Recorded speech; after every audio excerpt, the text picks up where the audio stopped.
आज हम लोग पढ़ेंगे द्रव्यमान, भार और घनत्व। अंग्रेजी में कहते हैं मास, वेट, डेंसिटी। देखिए अभी दो चीज़ पढ़ते हैं। पहले हम लोग पढ़ेंगे द्रव्यमान और भार। द्रव्यमान मान और भार में अंतर समझिए क्या होता है। कहने को हम लोग कहते हैं किसी वस्तु का इतना वेट है, ये गलत कहते हैं। प्रचलित भाषा में कहा गया है इस चीज़ का इतना वेट है, ये चीज़ इतने वेट की है।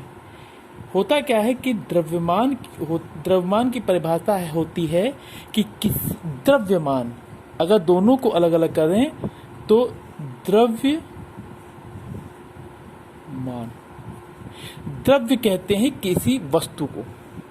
बहुत शुद्ध भाषा में वस्तु को द्रव्य कहा जाता है। द्रव अलग है और द्रव्य अलग है, दोनों तो बात समझिए। द्रव कहते हैं लिक्विड को और द्रव्य कहते हैं किसी वस्तु को। ठीक। अब द्रव्यमान का मतलब होता है कि किसी, इसको एग्जाम्पल जैसे समझा देते हैं। जैसे ये पेन है, ये पेन बना है प्लास्टिक से। इस प्लास्टिक में उपस्थित प्लास्टिक की मात्रा को ही द्रव्यमान कहेंगे। इस पेन को बनाने में जितनी प्लास्टिक लगी है वो उसका द्रव्यमान कहलाएगी। इसको कहते हैं एम्स, क्योंकि इसको कहते हैं मास। ओके। भार क्या है? अब भार के बारे में जो लोगों को गलत फहमी वो अभी हम आपको दूर कर देते हैं। भार एक प्रकार का बल है।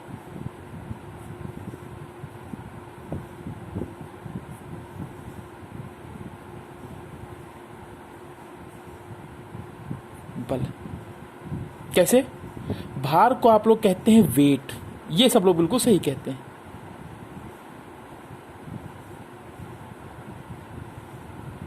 ठीक।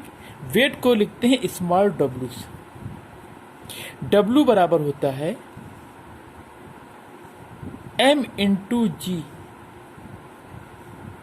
ठीक। m, ये वाला m।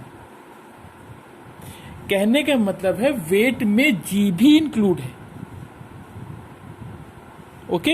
ये इस प्रकार है जैसे अभी तक आपने न्यूटन के सेकंड लॉ में पढ़ा, यहां लिख देते हैं फिर ऊपर समझा देंगे। न्यूटन के सेकंड लॉ में पढ़ा था F is equal to m into ए,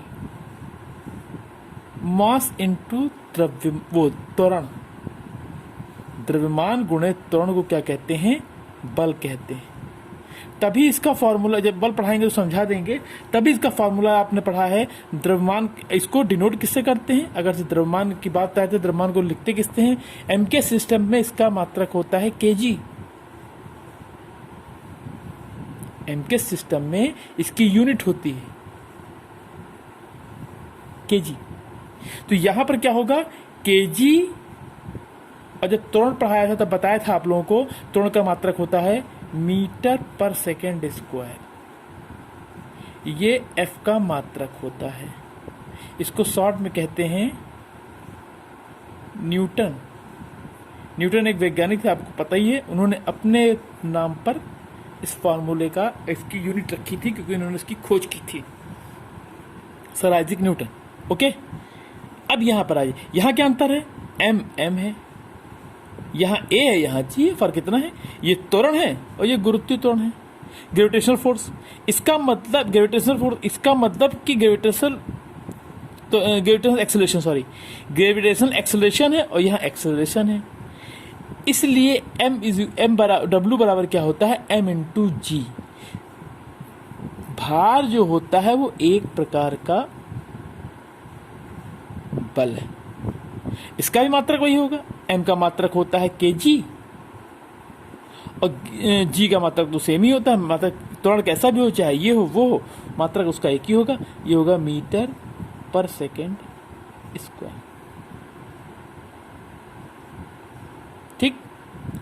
होता क्या है कि जब कहीं पर किलोग्राम भार लिखा रहता है तो वहां पर g से मल्टीप्लाई करते हैं। g का मतलब होता है, आपको पता है, 9.8 मीटर पर सेकेंड स्क्वायर। गुरुत्वीय त्वरण से मल्टीप्लाई किया जाता है। अब अंतर समझ लीजिए, फिर बता दिया मैंने। इस पेन को, इसको ऐसे भी समझ सकते हैं, अब दूसरी तरह समझाते हैं।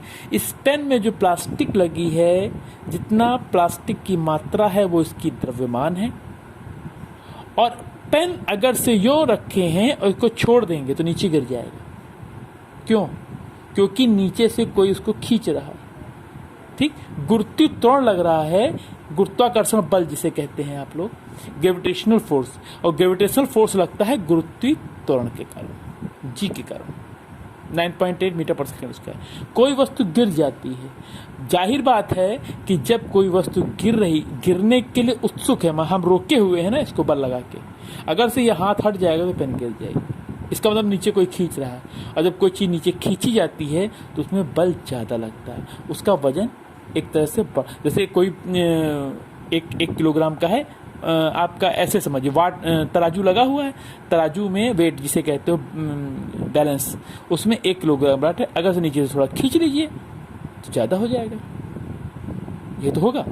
अगर से 1 kg इधर रखा किसी तराजू में, इसको तराजू समझिए, एक तराजू ये रखा है, एक तराजू में कोई चीज़ रखी है, यहाँ 1 kg रखा है, तो यहाँ 1 kg का आइटम रखे हम। अगर से यहाँ कोई चीज़ रखी है हमने 1 kg की, तो 1 kg होगी। अगर से धीरे से इसको खींच लें नीचे की ओर, तो ये चीज़ ऊपर चली जाएगी। इसको बराबर करने के लिए हमने मान लिया इसमें 1 kg और रख दिया, प्लस कर दिया 1 kg। जब 1 kg प्लस कर दिया तो अगर से हम हाथ छोड़ेंगे तो ये बराबर हो सकता है। बराबर करने के लिए हम उसको ढीला कर दें या और थोड़ा खींच लें, बराबर हो जाएगा। तो इसका क्या मतलब हुआ कि 1 kg का तो सामान था और 1 kg हमने उसमें अपनी ताकत लगाई, अपना बल लगाया, तब मिला के क्या हुआ 2 kg। हमारे ख्याल से आप लोगों को समझ में आ गया होगा। मैंने फिर बताया, एक बार पुनः याद रिवीजन कर लीजिए। किसी वस्तु में उपस्थित द्रव्य की मात्रा को द्रव्यमान कहते हैं, और भार एक प्रकार का बल है।